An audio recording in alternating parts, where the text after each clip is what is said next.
রসা ফাঁস করে দেবো। আসেন দেখেন এই বস্তা চিনি দিয়ে কেমনে মধু বানায় এটা আপনাদেরকে দেখাবো।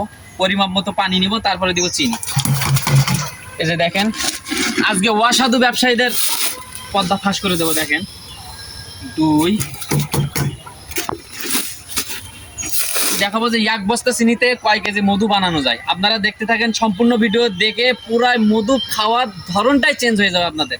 আসলে যে মধুতে কতটুকু চিনি থাকে, কতটুকু মধু থাকে, সেটা আপনারা আজকে পুরা ভিডিও দেখলে বুঝতে পারবেন। দেখতে থাকেন।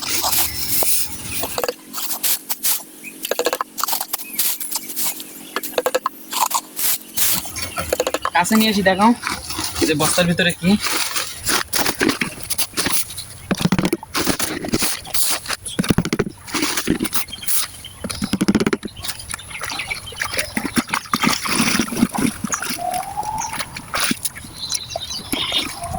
মধুর আসল রহস্য চিনি এবং পানির মিশ্রণে যে সেরাটা বের হয় সেটা আপনাদেরকে দেখাবো। যে দেখেন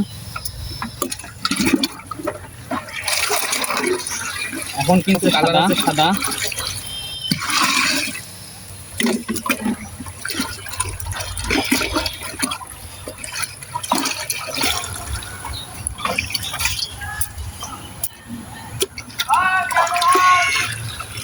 আপনারা এতক্ষণ দেখলেন যে আমরা মধু আর পানির মিশ্রণে যেটা বানালাম, এটা হলো আমাদের মধু বানানোর মূল উপকরণ।